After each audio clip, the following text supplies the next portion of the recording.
Hi there, I'm Matt Gibson, and today we're in Toronto's West End at the Indie Ale House Barrel Room to speak with owner Jason Fisher about why he decided to open a brew pub in Toronto's Junction neighborhood. Let's go inside. So thanks for having us here, Jason. I guess I just wanted to start by sort of getting into how you got into the craft beer industry. What was sort of your first exposure to craft beer and why you decided to follow that path as a profession?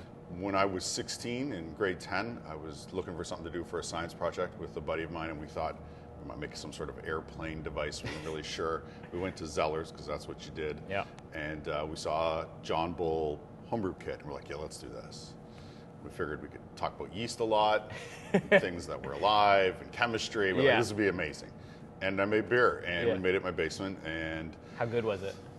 Well, you're supposed to let it. The recipe had we brewed it.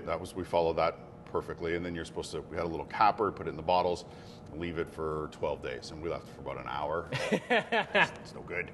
And we left it for about 2 days. I'm like, it's still no good. And then I remember the day where. What?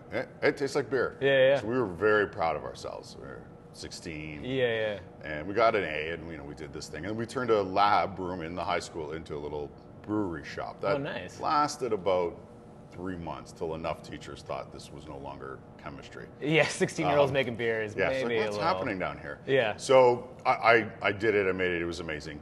And I was very happy with the fact that I did something I didn't know anything about. Took this thing, read the instructions, and made beer. And then kind of in the back of my mind, I thought, well, that would be fun to do. In the mid-90s, I really wanted to do this and just didn't have the means to do it. My big guess was it'd be about $1 million, and I had about negative 100,000 in student loans. So it didn't seem like it was going to happen.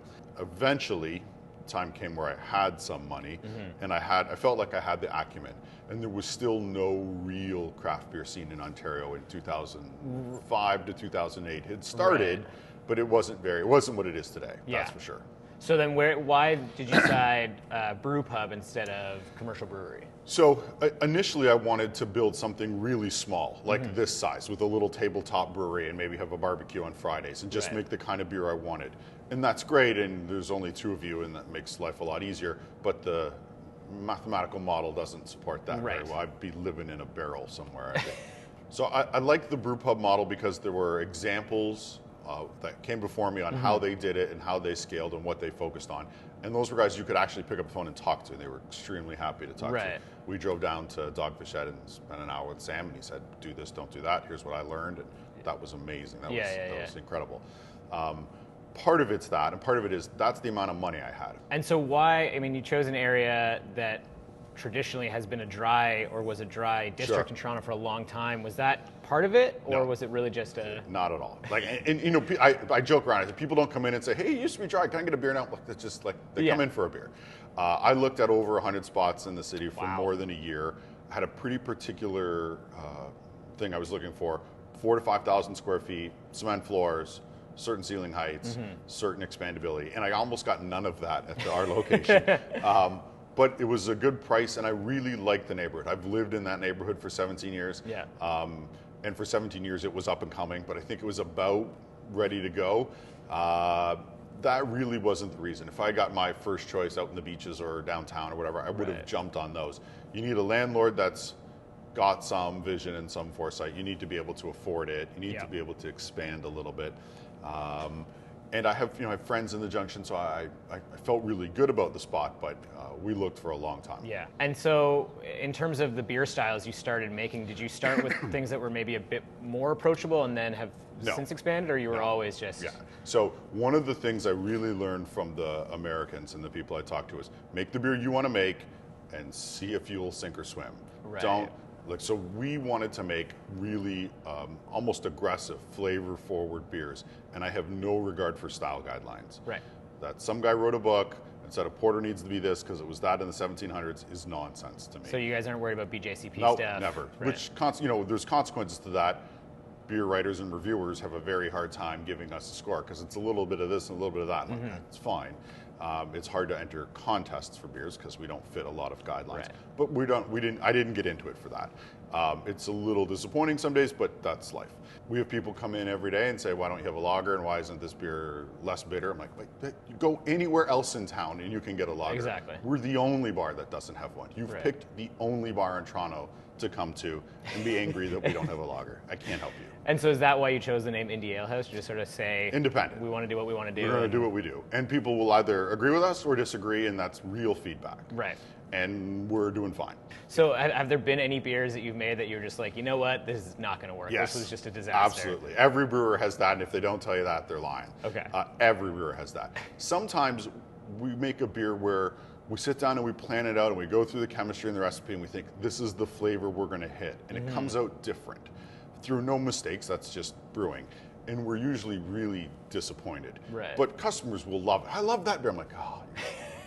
There's brewing to what you imagined, and then there's a good beer versus a bad beer, and some of that's subjective, but a bad beer is a bad beer, and those go down the drain. I remember it was like the carrot cake beer. Yeah. That was amazing. That was amazing. Tastes like carrots and cream cheese and like raisins. And so I won't take credit for that. There was a homebrew competition, not competition, a homebrew solicitation we did. It said, if you've got a homebrew recipe, come in and brew a pilot batch with us, Right. and we're going to do a festival with 12 different homebrewers. We'll put your beers on tap that night, and someone sent in that recipe, and I'm like, this will not work. This is not ever going to work. And it worked. It worked. Yeah. It was perfect. It was amazing. And we went back and looked at the chemistry and looked at the recipe and said, okay, I see why it worked now, and Yeah. I wish I'd seen that. And we make it every year kind of in their honor. It's a great beer, and we do a lot of things like that. We have 4 or 5 beers we try to make all the time, Yeah. and they're now almost regular. One's a porter. I think there are only 2 or 3 breweries in Ontario that make a porter year-round. Your breakfast porter? Yeah. Yeah. We make it year-round. We were the first brewery in Ontario to make a year-round porter, Yeah. which is insane because that's the most entry-level beer there is. Yeah. So, there are a lot of lagers in this town. Yeah. We make an IPA, a Belgian IPA, and a wheat beer. Yeah. And even though they're not plain, they're our kind of core. Yeah. And then after that, we'd kind of figure out what Do we what you want wanna to do. do. Some seasonality to it, some ingredient availability to it. But mostly we look at the list and say, should we have another 11% beer on right now? Probably not. Let's make Right. something else. Yeah. So we're not completely in a bubble. Right. We understand some reality, but we make what we would like to drink. Yeah. And that has served us well. Awesome. And now speaking of sort of stuff you're making, we're obviously in your barrel facility. Yeah. What do you find barreling does for beers, and why is that? Because that seems to be on the rise a bit on Ontario. Sure. People are doing more barrel aging. What is it about barrel aging that is so exciting? It's very humbling because as much as brewing is math and chemistry and a plan, and there's some variability in real brewing, Yeah. this is out of control, difficult. Right. You have to taste and be really on top of things. Your Right. plan is not what's going to happen. So that's Gotcha. a little so bit it's sort of of giving up a bit of control. give up a lot more control in the barrel. Right. It's fun. Yeah. It's more of a challenge.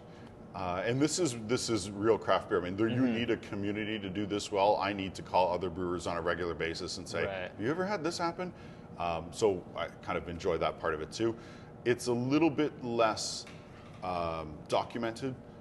There are a few books out on this where there's thousands of books out on brewing a lager. Right. So you're a little bit more of a pioneer, and you can customize your flavor a little bit more. You're more likely to end up with a very unique, singular flavor Right. with this model than with putting more hops in your beer. Gotcha. The thing about this is it's a lot harder to get into this. Anybody can go buy beer and put some barrel in it, and you might get lucky, it might come out great. But to have a barrel program, Right. there aren't many of us who do it, and it's a lot more expensive, a lot more waste, and it's a lot harder to achieve. So we wanted to do this. Yeah. So all this talk about beer makes me thirsty for a beer. For sure. So what's pouring right now? We have an IPA on, we have an IPA always on, that's going to be a good choice. And there's also a beer from a barrel, Flanders style beer. It's a Let's little try sour. that one. Okay, fantastic.